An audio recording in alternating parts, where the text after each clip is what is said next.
오늘은 개인회생에 대해 그냥 이론적인 설명이 아니라 실제 법정에 제출된 진술서를 바탕으로 이야기해 보려고 합니다. 여러분 혹시 이런 고민 해보신 적 있으세요? 이 빚 내가 과연 다 갚을 수 있을까? 법적으로 어떻게든 해결할 방법은 없을까? 오늘 제가 소개해드릴 이야기는 실제로 개인회생을 신청해서 법원의 허가를 받고 지금도 성실하게 변제해 나가고 계신 한 분의 이야기입니다. 자, 시작해볼까요? 이분은 생계형 자영업을 하시던 분이었습니다. 가게를 운영하려면 당연히 운영자금이 필요하잖아요. 임대료도 내야 하고 재료비도 들어가고 인건비도 있고. 그런데 문제가 뭐였냐면 은행이나 금융기관에서 절대 돈을 안 빌려줬어요. 여러분도 아시잖아요. 신용이 조금만 낮아도 담보가 없으면 제도권 금융에서 대출받기가 하늘의 별 따기라는 거. 그래서 이분은 어쩔 수 없이 사채를 이용하게 됩니다. 살아가야 한다는 절박함에 조건을 따질 여유도 없었대요. 결국 여러 곳에서 돈을 빌리게 되었고 눈덩이처럼 불어난 이자와 원금 때문에 사기 혐의로 기소되기에 이릅니다. 근데 여기서 중요한 포인트가 하나 있어요. 이분은 도망가지 않았습니다. 만약 처음부터 사기 목적으로 돈을 빌렸다면 돈 받자마자 잠적했겠죠. 그런데 이분은 수입이 생길 때마다 계좌이체를 통해서 원금과 이자를 꾸준히 갚아 나갔어요. 법원에 제출된 자료들이 이걸 다 증명하고 있었습니다. 그래서 이분은 깊은 고민 끝에 2020년 4월 23일 서울중앙지방법원에 개인회생을 신청하게 됩니다. 왜 개인회생을 선택했을까요? 이유는 명확했습니다. 첫째, 밀린 세금. 둘째, 금융기관 채무. 셋째, 친인척과 지인들에게 빌린 돈. 이 모든 걸 갚아야만 새로운 삶을 살 수 있다고 생각하셨대요.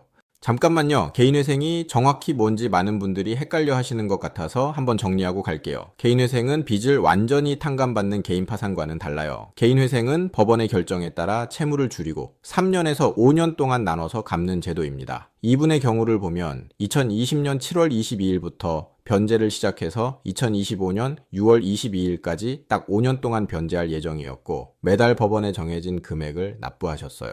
여기서 가장 중요한 게 뭐냐면 개인회생은 성실하게 변제하겠다는 의지가 있는 사람들을 위한 제도라는 겁니다. 그냥 빚 못 갚겠어요 하고 손 놓는 게 아니라 시간을 주시면 갚겠습니다. 이런 거죠. 이게 개인파산과의 가장 큰 차이점입니다. 그럼 피해자분들은 어떻게 됐을까요? 이 사건의 피해자분들도 당연히 개인회생 채권자 목록에 포함됐습니다. 법원에서 채권자 집회라는 게 열렸는데요. 피해자분들이 직접 출석하셨고 계좌번호 신고서도 제출하셨어요. 이게 뭘 의미하냐면 법적인 절차를 통해서 정식으로 채무 변제가 이루어지고 있다는 뜻입니다. 개인회생 절차를 통해서 피해자분들도 일정 부분 변제를 받을 수 있게 된 거예요. 그런데 여기서 정말 인상적인 부분이 있어요. 이분이 진술서에 이렇게 쓰셨어요. 개인회생 이외로도 변제할 것입니다. 무슨 말이냐면 법원을 통한 정식 변제는 기본이고 그 외에도 별도로 피해자분들께 돈을 갚겠다는 거예요. 지금 가진 재산은 없지만 소득 활동을 통해서 수입을 모아서 꼭 갚겠다고 다짐하신 거죠. 그리고 이분은 법원 공탁이라는 제도를 알게 됩니다. 법원 공탁은 채무자가 나 진짜 갚을 의지 있어요 라는 걸 보여주기 위해서 법원에 돈을 맡겨두는 제도예요. 근데 이분이 어떻게 하셨냐면 가족들이랑 함께 돈을 모으셨대요. 본인 그리고 딸 내외분까지 생계비를 제외하고 모은 돈을 법원에 공탁하신 거예요. 큰 금액은 아니었지만 이게 왜 중요하냐면 변제 의지를 실제 행동으로 보여줬다는 점입니다. 많은 채무자들이 말로만 갚겠다라고 합니다. 하지만 이 분처럼 실제로 행동으로 옮기는 사람은 많지 않아요. 법원도 이런 노력을 굉장히 긍정적으로 평가합니다. 진술서에 이런 구절이 있었어요. 작은 돈이지만 저와 못난 어미와 장모를 둔 딸 내외와 같이 돈을 모았습니다. 이 한 문장에서 이분의 진심이 느껴지지 않으세요? 자, 그럼 이제 개인회생과 개인파산의 차이를 좀 더 자세히 알아볼까요? 먼저 개인회생의 장점입니다. 첫째, 직업 제한이 없습니다. 둘째, 성실히 변제하면 나머지 빚은 면책됩니다. 셋째, 신용회복이 상대적으로 빠릅니다. 넷째, 재산을 처분하지 않아도 됩니다.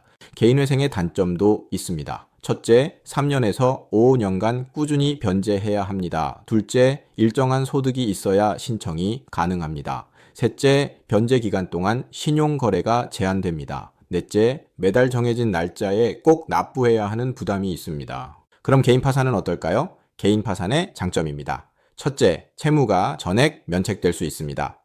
둘째, 소득이 없어도 신청 가능합니다. 셋째, 변제 부담에서 완전히 벗어날 수 있습니다. 반면 단점도 있습니다. 변호사, 공인회계사 같은 특정 직업에 제한이 있고 재산을 처분해야 하며 신용회복 기간이 더 깁니다. 그럼 뭘 선택해야 할까요? 개인회생이 적합한 경우는 이렇습니다. 일정한 소득이 있는 분, 직업을 유지하고 싶은 분, 재산을 지키고 싶은 분, 성실히 변제할 의지가 있는 분, 개인 파산이 적합한 경우는 소득이 전혀 없는 분, 질병이나 장애로 일할 수 없는 분, 처분할 재산이 거의 없는 분입니다. 이 사례에서 우리가 배울 수 있는 점들이 있습니다. 첫째, 변제 의지의 중요성. 법원은 단순히 빚이 많다고 개인 회생을 허가하지 않습니다. 진정한 변제 의지와 노력을 보여줘야 해요. 이분은 도망가지 않고 꾸준히 변제했고 법원 공탁을 통한 실질적 행동을 보여줬으며 개인 회생 외 추가 변제까지 약속하셨습니다. 이런 노력들이 법원의 긍정적인 판단을 이끌어낸 거죠. 둘째, 법적 절차의 활용. 무작정 숨거나 도망가는 것은 해결책이 아닙니다. 법적 제도를 적극적으로 활용하는 것이 현명합니다. 개인 회생이든 개인 파산이든 자신의 상황에 맞는 제도를 선택해야 해요.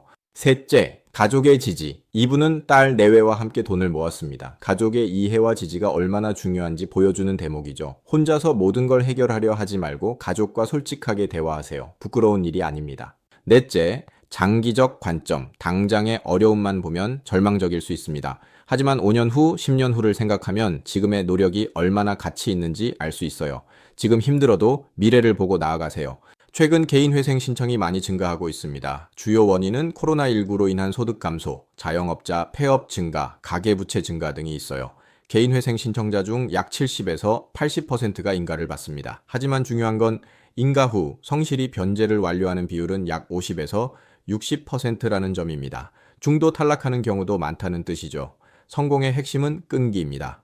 빚 때문에 고민하시는 분들께 말씀드립니다. 혼자 끙끙 앓지 마세요. 법적 제도가 존재하는 이유는 국민들을 돕기 위함입니다. 법률구조공단에서 무료 법률 상담을 받을 수 있고 신용회복위원회, 금융감독원 채무조정, 각 지역 법률사무소에서도 도움을 받을 수 있습니다. 먼저 상담을 받아보세요. 오늘 소개해드린 분의 진술서에서 가장 인상 깊었던 구절이 있습니다. 지은 죄는 덮어지지 않을 것이지만 금전적인 피해는 변제할 것입니다. 책임을 회피하지 않고 정면으로 마주하는 자세, 이것이 가장 중요합니다. 실수는 누구나 할 수 있어요. 중요한 건 그 다음입니다. 개인 회생이나 개인 파산은 끝이 아닙니다. 새로운 시작의 기회입니다. 넘어졌다면 다시 일어서면 됩니다. 법적 제도는 그 과정을 도와주는 도구일 뿐이에요. 진짜 중요한 건 여러분의 의지와 실천입니다. 오늘은 실제 개인 회생 사례를 통해 채무 문제 해결 방법에 대해 알아봤습니다. 혹시 여러분이나 주변의 빚 때문에 힘들어 하시는 분이 계신다면 이 영상을 공유해 주세요. 그리고 꼭 기억하세요. 빚은 해결할 수 있지만 생명은 되돌릴 수 없습니다. 절대 극단적인 선택은 하지 마시고 법적 제도를 활용해서 새로운 시작을 하시기 바랍니다. 문의나 도움 요청은 댓글 확인하시고 네이버 카페도 운영하고 있습니다. 구독과 좋아요는 큰 힘이 됩니다. 다음 영상에서 더 유익한 정보로 찾아뵙겠습니다. 여러분 힘내세요. 반드시 좋은 날이 올 겁니다. 감사합니다.